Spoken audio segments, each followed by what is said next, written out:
Okay, ladies, we're halfway through 2025. So, real talk, are you just surviving or are you ready to ascend? If you're craving accountability, community, and a life that actually feels aligned, this is your sign. Ascend is the mastermind for bold women ready to finish this year on fire and step into 2026 more authentic, more intentional, and more on purpose than ever before. We're only bringing in 20 kick-ass women. So if your soul is screaming, holy shit, this is for me, listen up. Head to episode 146 of Ladies Kickin' Ass podcast for all the juicy details. And check the show notes for the webinar replay link that breaks it all down. Remember, from the wise words of my favorite mentor, Trent Shelton, you are a choice away from a new beginning and a commitment away from a new life. Now let's dive into the episode. Welcome to Ladies Kickin' Ass, the no BS podcast for fierce, unstoppable women in the service industry. We're here to talk bold moves, big wins, and real talk on what it takes to build a life and a business you love. Let's get fired up. Welcome back, badasses. Thank you for tuning back in to another episode of Ladies Kickin' Ass. Today's going to be a fun one because I have an amazing partner in crime with me again today. Her name is Yvonne McGee, and she is a local real estate agent and just overall badass. So today we're going to have conversations about what it looks like to work in the area where she does, which is real estate, which is different than what we've had on the podcast before, but that's a home service as well. So we're going to talk shop about what it feels like to be a woman in real estate, different things that we go up against with that, what it feels like to build a brand in real estate, what it feels like to be working. There's a lot of dudes in this industry still and a lot of like really power hungry ones. So I want to talk all the shit with her and I know she will. So Yvonne, go ahead and introduce what you do and why you love to do what you do in real estate. Well, thank you. It has taken me a little bit to get here. I'm sorry. Yeah, 2 years. 2 years. But this is going to be the best podcast. You got me. She finally just held me down and said, do it now. Yep. So what I do, I sell the American dream. Oh, I like that. That's what I'm told. But I love to help people find the homes that they are dreaming of. Mm-hmm. My most favorite client is the first-time home buyer. Seeing the smiles on their faces when they get to have that home, whether they are in their 40s, 50s, 20s, 30s. It's just amazing. Sure. Makes me feel so good and full inside that they finally got to have that one big dream that we all want. Yeah, that's a big one. It is big. I've never bought a house yet. Never. But you will. I will. And Yvonne's going to sell it to me. And I'm going to help you get there. I keep buying pump trucks instead of houses. Yeah. So I just keep stacking up houses. I want to buy a house big enough we can just put the shop in the back and then, you have all that together. That'd be awesome. Let's start now. Yeah. We got to find some land. We can do it. Which is super fun in the Phoenix market to try to find that doesn't cost $17 million. We have a lot of land. Yeah, we do have a lot of land. But how far do you want to live? Yeah. My kids will probably kill me if I'm like, I want to live in Buckeye. Since we're not taking you to Buckeye. I love Buckeye, by the way. But I want you over here with me. Yeah. East side. Not so far away. Not so far away. Correct. So let's talk about how you got into real estate to even begin with. So you say you sell the American dream to people. I love that. What makes you want to serve in the real estate profession? Because this is not an easy industry to be in. It is not. I kind of came into that naturally by my past career. I was actually a CFO of a credit union for 30 years. Okay. So it was just a natural thing to go into for a financial institution professional to move into that type of career where you're helping somebody financially move into something that they want and dream. So for me, it just felt like a natural progression to go to real estate. But for me, it is dominantly male, but so was the career I was in before as well. So sure. For me, have to stop. Can't remember your question. You're a tough girl from Wyoming. You can take working with a bunch of dudes. You know, you have obviously been around a bunch of them. Oh, yeah. In absolutely. previous positions Absolutely. that you've had. Absolutely. What was it that made you want to leave your CFO career to become real estate? Was it like time freedom? Was it just like to give yourself a new challenge? What is it that you wanted to accomplish by doing that? Time and freedom. Time and freedom. I'm a grandparent now, so it gives me that freedom to go back and see my grandchildren as well as my children back in Wyoming. Yeah. But I'll be honest with you, I enjoyed my previous career, and thankfully that I've had it, and it brought me to where I am today. But honestly, I think that being in the male dominant field as it was, and as well as in real estate, it makes you a pretty tough woman. It does. Makes you grow those calluses because you need to have them to deal with that. Yeah, for sure. So with your background as a CFO, how do you feel like that helps you be a better real estate professional? I think just the confidence that you know what you know and you deliver what you do know, but you also know when you need to defer to the other experts of different questions that you can't answer. Sure. And I think being honest with those people, your clients, letting them know that, you know, I just don't know that answer. And I will get it for you, I think is probably the biggest thing that I took from my previous career into this one. Sure. Yeah. So 'cause you can't know it all. You can't. And anybody that says that they know all of it is full of shit in the first place. We all know Totally that. full of it. So I would love to ask you, because a lot of the women that listen to this podcast are obviously probably vendors of real estate professionals, meaning they provide services to real estate professionals.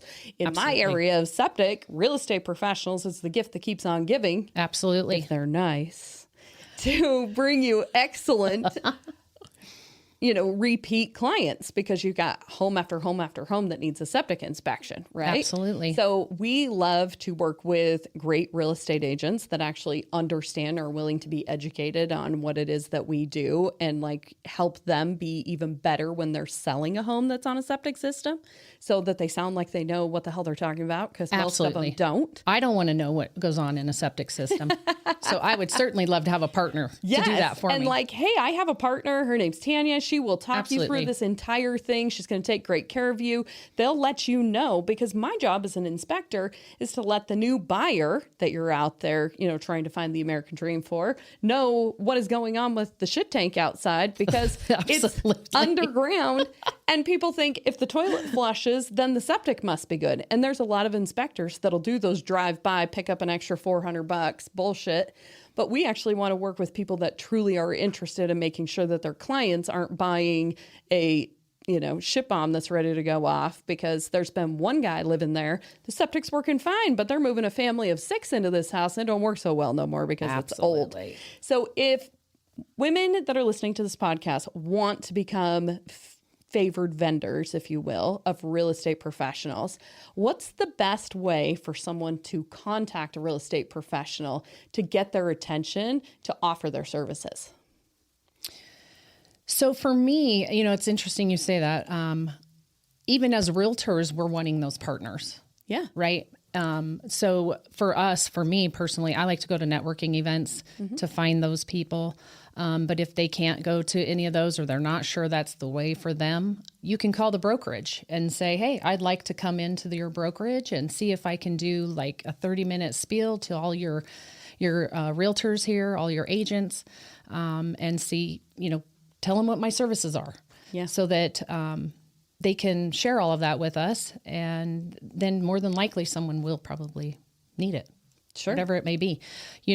Everybody does have those partners. You have your roofers, you have your home inspectors, you have your plumbers and your electricians. But there are times that you need more than just one. Yeah. Right? For sure. Obviously, this is a big valley. Yeah. And we all like to kind of try to stay in our little hub, but you can't all the time. Like right now, I'm dealing with a client that wants to be on the west side. Right. And I'm not really primarily on the west side, but I'm going to go to the west side. But sometimes you need a real estate partner on the west side to maybe help you as well, or a roofer, or a septic person possibly, Yep. or whomever.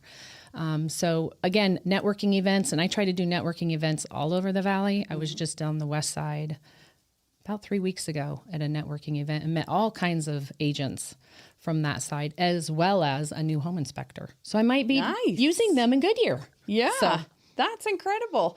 I think that it's great to also, if you are a home service provider and this is something that you're looking for, is making sure that when you go to these networking events, there's always real estate agents there. Always. Always. I don't think I've ever been to one that doesn't have one, but don't get so isolated from that. Make sure that you're talking to the roofers, the electricians, and people like Absolutely. that, because those are huge referral sources for you to be able to get more business with stuff. And I can tell you, everyone has probably a real estate agent, realtor in their family. Yeah. But sometimes people don't want to use their family. So don't back away just because, you know, you may have that in your family, as well as the services. Sometimes you want to have a roofer outside of family, Yes. I highly recommend that, actually. as an example. From previous experience, look to have some options. To have Yes. some options. Options So, are good. I would love to talk to you about like how you are really differentiating yourself in this. There's like how many tens of thousands of real estate agents in Arizona? A lot. A lot. How are you approaching bringing value and really building an authentic brand for yourself in such a crazy, saturated market of like there's, I don't know, like 28,000 real estate agents or something like that? Yeah. So for me, I feel I'm just a little bit unique in the fact that I use my sphere, which is from a different state, and I pull on that sphere a lot. But from that sphere, I also have found out that they know a lot of people down here in the Valley that I have been able to build that rapport with people. Yeah.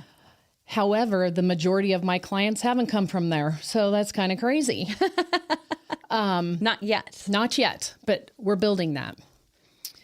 And I'll be honest with you, my brand is just to be myself, Yeah. honestly. Well, it should be. And I do feel that me being authentic, either we will be magnetic with each other or we won't. And I think it's important to have that relationship with your real estate agent, your realtor, because you are making a big decision. And if you don't have that faith in them or whatever it may be, that rapport, then you probably don't want to work with them.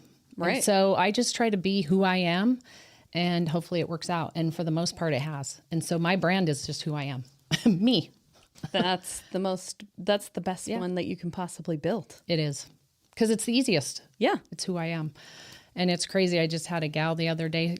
I was on the phone with her for another reason, not real estate. And she just told me how much she loved me because I assumed, and you're going to love this, I assumed in our conversation that her boss was a female without knowing. And she said, I just love you. I don't even know you, but you are such a rock star because you think my boss is female. And I go, oh, I didn't even notice that I said that. But I did assume that. And she goes, even though he really is a male, but I just think it's awesome because you thought he was female. Because you just went straight to the fact that you think my boss is female. Yeah. Of course I do. We're all rock stars. We're all the boss. That's awesome. That's awesome. So- Well, I think you have an incredible ability to just build rapport with people quickly. I know when I first met you and we just started having, obviously we're both from Wyoming, which was like the starter kicker. conversation of everything. But there's Absolutely. just a relatability to people when you show up authentically as yourself. It's not exhausting. It's No. the gift that will keep on giving, because people that feel authentically connected with each other will shout your name from the rooftops in a room you're not even in, That's awesome. which makes Thank you. it's super awesome. It's really Back at ya. something that we have to celebrate with women because they don't do it a lot. I agree with that. Yeah. I was just having a agree conversation with my 100%. friend Nicole that we were just talking about the same thing. Like, you're not going to be everybody's cup of tea. Nope. And it's very interesting. I work with a lot of real estate agents, a lot. And we have a handful of them that we've really, really connected with. because we have had, and I know a lot of home service providers that deal with this, like they feel like they're so much better than the septic guy that shows up. We had a guy yesterday that did the same thing, wrote this nasty ass review, started cussing at my guy over the phone because he couldn't find the septic tank, which ended up being under the freaking house. But the records that we had said it was 10 foot off the foundation. It wasn't. So ended up finding all this stuff. He calls, talks to the guy, and the guy just like starts lighting him up, telling him how fucking stupid he is, and just like on and on and on. And then proceeded to call my office and tell him that he was going to file a police report because Justin had been yelling at him. Oh my. The funny thing is that my lines are recorded. So we got just him. kind of kiboshed there, you know, like his big thing was, I'm on a recorded line. I'm like, funny. Are you? I had my service manager reach out. I'm like still livid about this. Reach out to him and be You're like, very passionate about it. oh, that's like telling me one of my kids are ugly is when you start attacking one of my service technicians. And that's awesome. Because you do feel that way. Yeah, I do. Like, I don't hire just anybody that can drive a truck or do something. Like, to me, they're trained. You're going out to your mama's house, and I wouldn't send some crazy ex-felon that's, you know, scary dude out there to somebody's house, you know?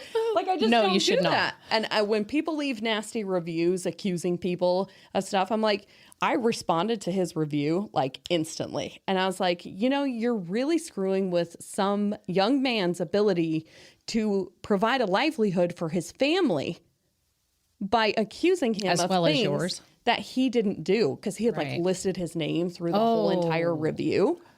And I was like, you cannot do this to people just because it didn't end up the way that you felt like it should. Correct. In my business, like we're 4.9, like almost 500 reviews. Awesome. It's always been like real estate professionals that are mad that we won't pass the septic system because they're just trying to sell the house. You know, it's one of those things. And so I know for a lot of, I bring this up not because you're that person, you're the polar opposite of that, but there becomes a big stigma with home service companies working with real estate agents. I hear a lot of times they're like, I won't work with real estate agents because all they want is a free bid, or they want something like that. What is something that home service professionals should look for with real estate agents or people to network with or brokerages to network with that would get them some good results of good people? Like, is it you do research on the people that you want to work with? Is it just kind of case by case, or do you have any inside secrets for that? For me personally, and you already pointed that out, I probably am honest to a fault or loyal to a fault, right? I think that's our upbringing. Yeah, it is. And I'll be honest with you, I have actually probably upset some clients of mine because I have been honest about some things within a home, as far as a negative blemish. But I want them to be in something that they should be in. Sure. Right? I am not there. Sure, I'm making money. Yeah. We all want to make money. Sure. But I am there actually to make them happy. And that is my driver. And like I said, first-time home buyers they have my heart. Like, I love opening that door up for them the first time. And it's a sight you can't even describe. Yeah. Because they're so excited. They're owning something of their own for the first time. Yeah. But back to your question, I think for me, it's just that connection. Like you said, the authenticity with those people. I have a home inspector I have had from day one coming into the business. And it's just because I trust him. Yeah. And he has had some things in the report. I'm like, oh boy. Yeah. I'm not sure this house is going to go. And some haven't, and some have. But I also want that honesty. But that's me. Even though I may not get that sell. Yeah. I don't want to go lay down at night thinking, man, they just got in that home and that pool or the roof's going to collapse. And I just made what I made off of them. I don't want to be that person. Sure. I'm not that person. Yeah. I'm not. So I would rather them not get that home. Sure. And sleep well at night. And you'll attract those kinds of people that appreciate that too. So for me, it's being, again, authentic and just networking with the people that want to be with me. And I think that for your home service people, I think it is go in and see who you trust. Yeah. I think it's a business you have to trust people. And there aren't all those people on both sides that you can trust. Yeah, for sure. I think you got to get in front of people, just like you suggested too. Calling the brokerage, we do Call the lot brokerage. of that. Like, go in. I'm like, how much time do you have? I have presentations of 5 minutes, 10 minutes, 30 minutes. You want an hour of septic education? We can give you whatever you want.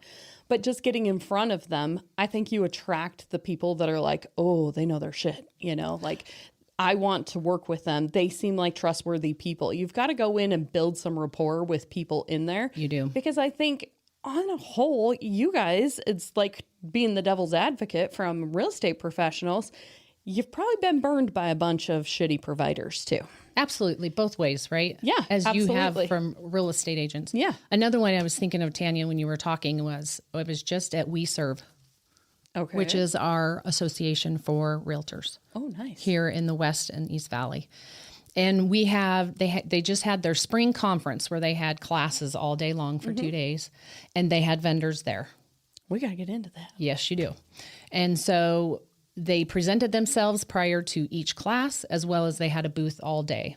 Nice. So they were able to talk to every agent if they chose. And if the agents came, you know, they gave away whatever they give away. Sure. Like you do at some of those. But We Serve had one just now in the spring. They may have a fall one, but they have Zoom classes. They'll have the vendors right before the Zoom classes. We've had movers in there, builders, or not builders, but roofers, you know, all the different things. Pool people, turf, poop scoopers that pick up dog poop. Hey, that's It's a pretty crazy. big That's a business service. now. It's crazy. It's a big service. I see there's a couple of them in Gilbert that I see driving around sometimes, and I'm like, Well, think of the elderly people. They don't want to get out and pick up their dog no. in Mesa. Oh my gosh. Yeah. I don't think anybody wants to. If I didn't have boys, I'd hire that service in a heartbeat.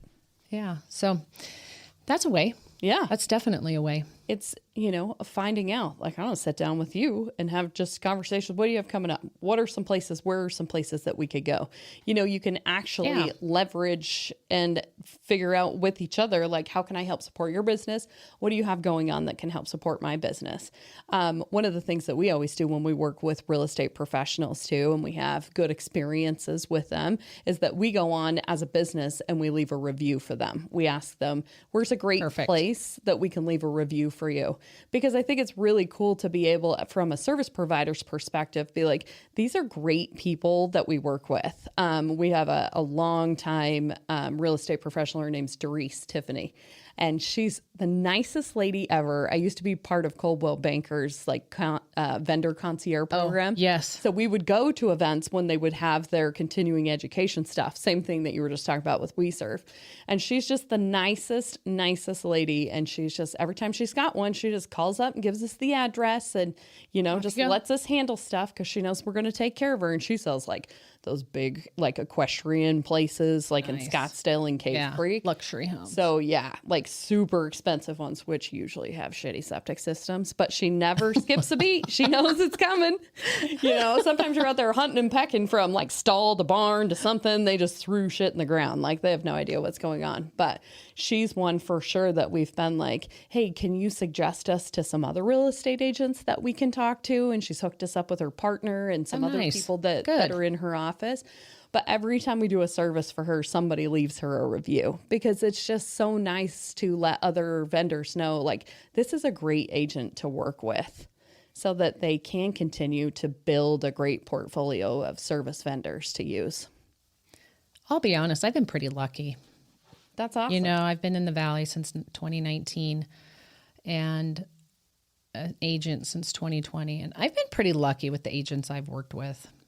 I'll be honest with you. Well, you attract people like you. You realize that, right?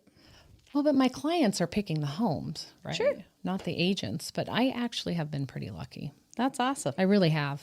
I mean, I've come across a couple of tough ones, but we got through it. And I don't want to paint the picture. That's why I said devil's advocate the other way, because obviously it can be negative things on both sides. And Absolutely. I don't want to talk about that because the positive side of that is that you can get in front of a room of people and just like wow them with what you know. And especially if you're in a specialty trade that people don't know a lot about. Absolutely. Like yours. septic. Like For sure. people always There's a will be ton of like, plumbers. I have this question or I have this question, you know.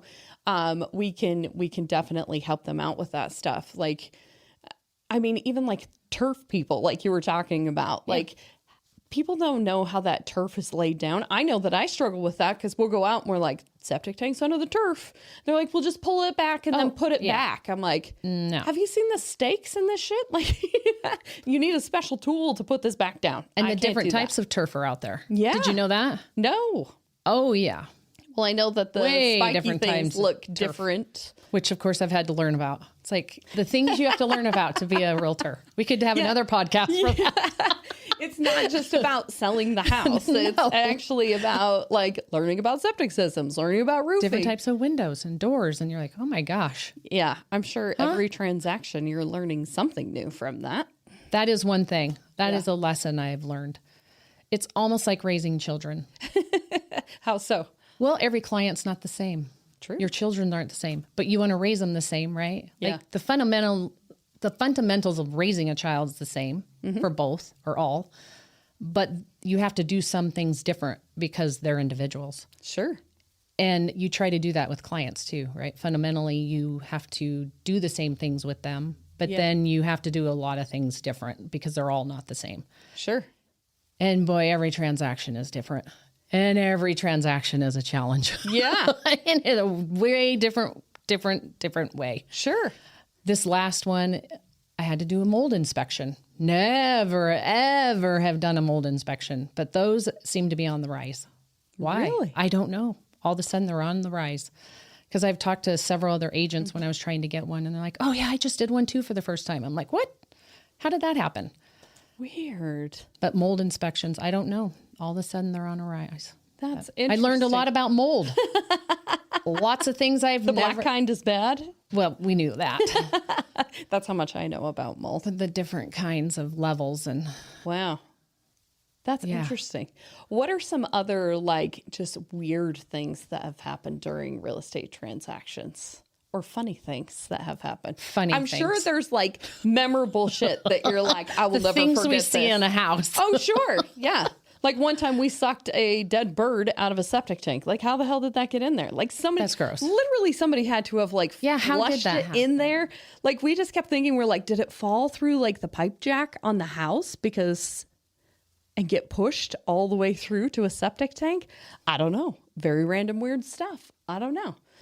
What's some weird stories or something? I'll tell you crazy? this last one that really, I wanted to laugh. I was with a young family and they had two 13-year-old twin girls. Obviously they're two because twins and a 5-year-old boy. And we were going through the home and we were in the bathroom, the primary bathroom, and above the tub, which was one of those new tubs that they're kind of free-form tubs, not attached, that everyone's putting in. And pictures of the homeowner above the bathtub was pretty much nude photos of the owner. And I was like, hiding them, holding my hands up, like, don't look. They didn't think about that before they gave tours in the house. Oh, I even went back to the listing. They're in the listing. Nobody caught this. It's art, Yvonne. It's art. I know, but when you have clients, feels awkward. Very. That's funny. It made me laugh, but then I got conscious about it because I had them kids and the father. I mean, it was a family. Like, here's I'm a woman, and wonder if I was showing a man, only a man, and me this home. Yeah. Awkward. Super funny. awkward, but funny. You're like, so the owner decided to leave their art. I have to tell you, I did go home and tell my husband, like, okay, here's a first. Here's another one. There's always... I'm sure he thought that was plenty funny. He's like, what? I think it was odd. That is odd. It's very odd. The funny thing is that somebody went and took photos and no one The listing was like, agent. hey, maybe, It's like when people go take photos of houses and it's like a literal shit show in there still. Like you couldn't clean the counters off before you took pictures of the kitchen. Like it's hard for people to imagine living in a house that's like, or like some of those older homes that like grandma has like every square inch of the wall has a plate or something decorative on it. And you're like, what the hell does the wall even look like? We don't know. In the heyday of 2020, 2021. Yeah. Oh my gosh. People didn't even bother. They just snap pictures. Snap pictures. We're walking in literally on top of clothes and yes. It was crazy time. Speaking of that, what does the real estate market look like now? We've had crazy interest rates. Then everybody was like, ooh, who's the president going to be? Is he going to save us and we're all going to be able to own a house again? Like, what is the climate? What's the banter right now in the health of the real estate market? I think we're all holding our breath, to be honest with you. Really? A lot of talk about the tariffs, right? Like that's a big talk right now. And I really don't want to get into a whole lot of that stuff. But, that can affect us with the lumber, right? Sure. Coming from Canada and such for home builders. But I don't want to say that Phoenix is protected, but protected. We have a lot going on here, right? Yeah. The chip company coming in, all those other things. Buckeyes growing like a crazy. It's like the 4th or 6th fastest growing city in the nation. Wow. Wasn't that Gilbert like not too long ago? It was too? Gilbert. They're running out of room. It was Queen Creek. Yeah, I saw that. There was like a study thing that said that I was reading, it was like on Apple News or something that was talking about the most expensive cities. Like really, like what's the most expensive or most for homeowners, highest median income or something like that you need to live in, like be considered middle class, right? Okay. It was like over $200,000 in Gilbert, Arizona. Like it was higher than it is in Scottsdale. No, I was like, I believe what? it. That's so crazy because I think everybody thinks Gilbert is like little farm town stuff still, and Scottsdale's like, ooh, the flashy. I think it used to be. Yeah. But I don't think it is any. Well, I know it isn't any longer. But again, just kind of back to that, there's a lot going on here. I just don't think that the growth is going to slow down. It might, but there's too much growth happening that people are moving here. Sure. If you've been up and down the Ironwood at all, you've got Radiance going up. That's a big master plan community. I mean, they have 5, 6 entrances that they already have their big It's crazy monuments up. And I mean, I think that's going to be 6 to 10 years before it's fully up. Wow. And then you got Blossom Rock across the street, across the road there. And there's just so much happening out there. And then they're everywhere. bringing tons of like big manufacturing places and I don't out there see that it's going to slow down. I do know that a lot of those builders are giving a lot of incentives. They're giving a lot of incentives and a lot of buy downs on some of those rates. And so are some sellers now. We're seeing those in the listings. Yeah. Well, they're teaming up with, their lender. Yeah. And trying to help those buyers with some buy downs on interest rates. I've heard that like 2 to 3 year buy downs. Yeah. One of my technicians was talking about some of those off of Ironwood and like the percentage rates they were getting with stuff, which is very interesting. So if there's a new home buyer that's like, I want to buy a house, I'm asking this selfishly. I want to buy a house. What would you tell them to do as they're preparing to do that? Say they've got 6 months to buy a house. What should they be doing to prepare to purchase that house? First-time home buyers. First-time home buyers. So I'm going to stay in my lane. Okay. Like I said, I like to stay in my lane and have the experts speak. So I'm not going to speak too much when it comes to a mortgage loan. Right. But from a first-time home buyer, from a realtor, I would say you do need to make sure you've got a good down payment. But we also have programs out there. Again, you'll have to speak to a lender on those programs. Yeah.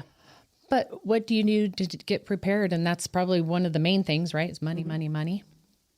And figure out where you want to be. Yeah. And then determine what size you want and how much you're going to be willing to pay. Sure. But I don't see rates going up. I really don't. That's my opinion, just from my experience. Sure. I also don't see a crash coming because the crash was completely different than what we're doing right now. Right. It really is. These buy downs scare me a little bit just because of my experience in my past. Yeah. But because I don't want to put people in homes that they shouldn't be in. That's what happened. Yeah. Yes. That's exactly what happened. Yeah. So let's not do that again. So let's not do that. But for someone like you, Tanya, I think it's important that, you've got to build that equity up in your own home as far as money to put down. Because that's what they're going to look for. Yeah. That's what they're going to look for. Very important. So thank you so much. This has been such a great conversation. This has been fun. I want to ask you, though, what do you find in value in having a circle of women doing business like you are in your life? What is it about, like, we have a great friendship. Like, I'm sure you have other friendships with other women that are building businesses and doing things like that. Why is it important for you to have those relationships in your life? Well, it's very important because I think women, we love community. Mm-hmm. And we can have that community when other women are doing the same things we're doing. And if we don't have that community, then we do feel like an outsider, right? Because no matter what, we're always going to be in a man's world. It feels like, right? So I think it's important because then we can relate to each other. We can help each other. We're always each other's fans. And I think we need to be each other's fans to be supportive. And I love watching other women be successful and just rock it and kick ass. Yes. Like you. I've watched you grow from the time we got here, and I'm just like, wow, this girl is kicking some ass. And I love where you've taken your business. Thank you. I appreciate that. This is so awesome for you. Sometimes I feel like I'm fucking crazy, but you know. You're not. You're doing what you're supposed to do. You know what? I feel like if you don't think that you're a little bit crazy, then you might not be pushing yourself enough. So absolutely. I think that that's really awesome. And thank you for that. That means a lot to me. I really, truly believe and just know with the friendship that we have with stuff, we go to concerts together, we can drink a beer together, we can do whatever, you know, and just sit around and shoot the shit and have that kind of relationship with each other. But we can sit here and talk shop about things too. And it's just really, really important that I have the women in my life that I can do life and business with. So thank you for that. I really do appreciate that. And everything else. Yeah. And talk kids and, you know, all that good stuff. She's not there yet. Oh, well, in final and in closing, I always ask everybody that's on the podcast this question because it's very, very important to me. And it's the relatability of this podcast. Everybody might not be a real estate agent. Everybody might not be a coach or a plumber or a septic person. But the theme of this podcast seems to be encompassing of all service businesses. Mm-hmm. So when you hear the phrase ladies kicking ass, what does that mean to you in your life? That means we are strong, successful, and fun-loving women. Yes. So good. So good. Thank you so much for being here. And until next time, keep kicking ass. That's a wrap, ladies.